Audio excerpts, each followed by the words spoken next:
Chigs, you know what to do. We got him. Everything up there. Whatever you say. Oh, no. Oh, man. Yo, Joe Budden is King Petty. So after Rory's response yesterday back to Joe Budden, basically telling him, keep my name at your mouth. If you're gonna talk about us, don't bleep our names out. Things can get froggy if you keep talking about us. Well, Joe Budden has responded to all that and more. I'm going to play the clip for you guys, but this is just a small clip. Please go to Spotify or wherever you guys listen to Joe Budden's podcast.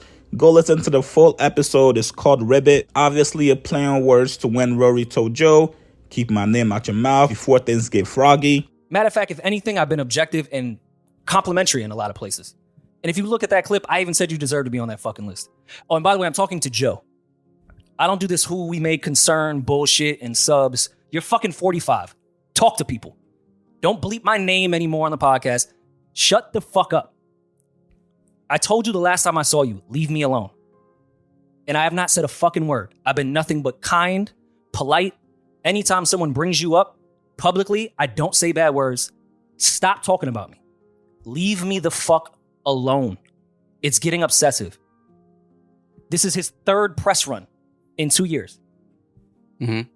And this last one, his whole press run was trying to tell people that he does not talk about us. Your press run was talking about us, saying you don't talk about us. You just went on your third press run in 2 years. I have not been on one press run talking about your ass.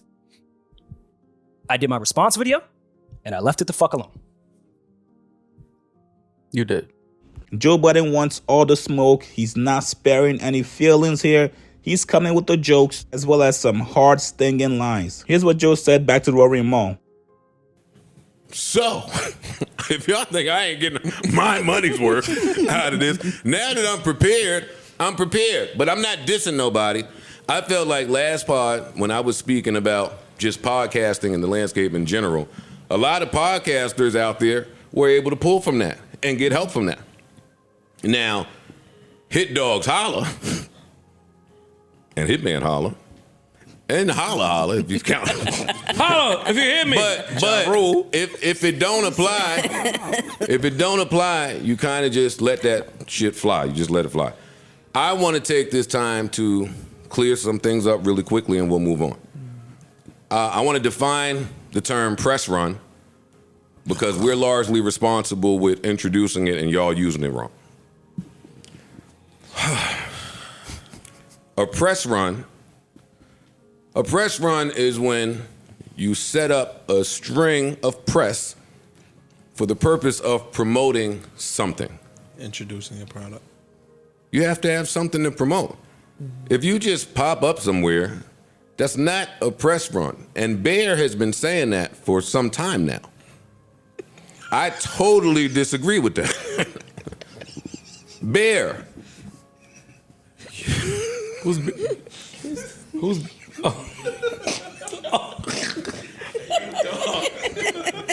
Bear, you are mistaken in when I show up to these platforms, these people just are thrilled to have me. I'm not there promoting something, and I certainly wouldn't be there to just promote you. Bear, you are wrong in that. And I'm not your enemy. I'm not the enemy, for once. I ain't spoke to niggas in years. Actually, you about to make me go in there. I saw it. You about to make me go in there. You make me mad now.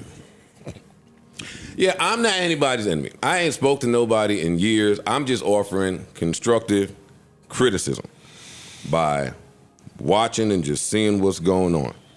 Now, one of the last times that I saw Bear, we met up over there at Onview, and he needed a ride to his car. So he got in my car, and I was driving to the garage, and he said, "Hey, man, you know we got close to that 10 million, right? I mean, we didn't get that 10, but we got close." And I just nodded my head, "All right, Bear. Like, why you even tell me? It's none of my business." And he said, "Because I feel like I want you to know."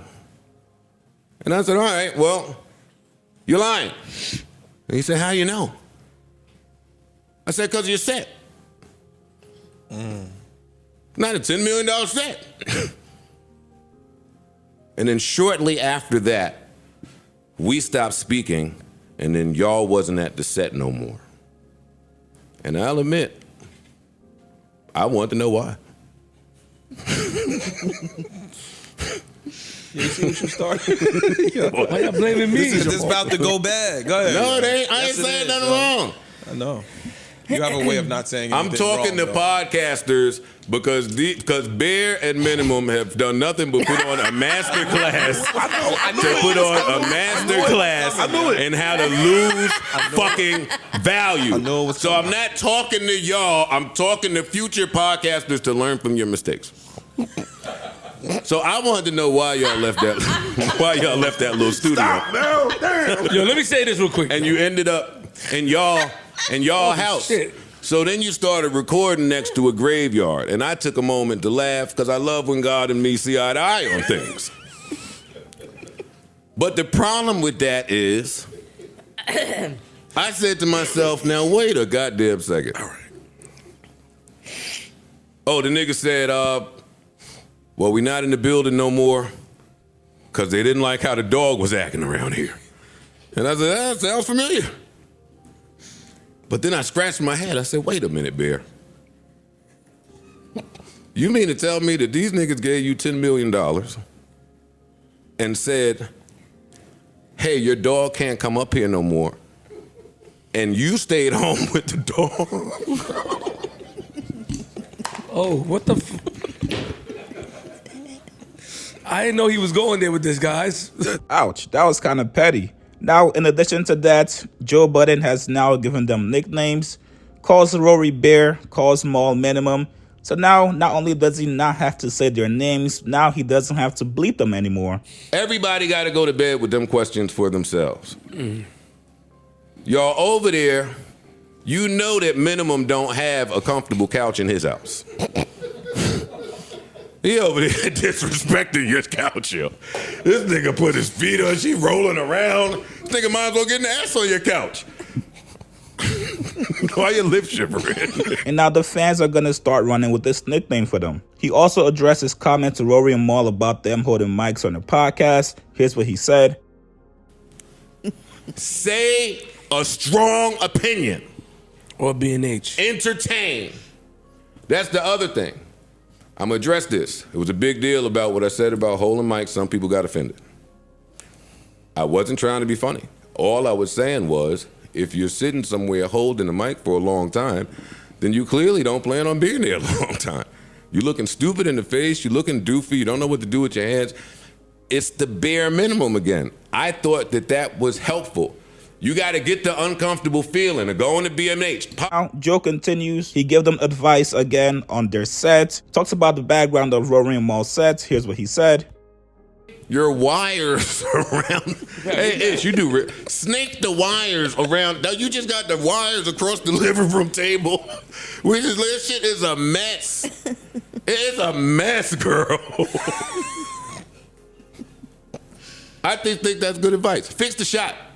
Set designer, all this shit. This is to all podcasters. Get the fucking blender and rice cooker out of the fucking... Stop! Yo, you stupid, yo. Again, Flip, this is your fault. How is this my fault? I'm just letting you know. No, it's their fault for telling me to get quiet and not to get... If you tell me shit could get froggy for me soon, y'all know me. Oh, what I'm gonna do? Ribbit. Somebody said that? I didn't know that. Yeah, Yeah, I didn't know that part. Where did you hear these things? You be hearing some shit that you niggas said it. I just be responding to things. So we're gonna leave this alone. And lastly, he responded back to Rory's comments about telling him, yo, stop talking about us and we're gonna do the same. I pointed this out yesterday, and so did some of the fans in my video comments saying, hey, Rory, it's pretty much Maul that talks about Joe. So whenever Joe responds to you guys, he's probably just responding back to Maul, but he has to talk about you guys because you guys are a duo. Now, here's what Joe Budden said about that. So I want to tell Bear, I love you a little bit, dog, but your man Minimum, He's done interview after interview. He keeps tweeting things and saying things, and unfortunately, you guys are a group. I'm going to respond to you guys like you're a group. If you chill out, I vow to chill out as well. But if not, I got nothing but time. So now everybody should be back in their respective corners. I think everybody has gotten everything out of their chest, hopefully. Like I said yesterday, let's see who's the first to draw blood again. Hopefully these guys don't run into each other because they do run in similar circles. After what has been said about each other, somebody might want to put hands on the other person. So what you guys think about Joe's response back to Rory and Mal? Post your comments below. Subscribe to my channel, like this video. See you guys later.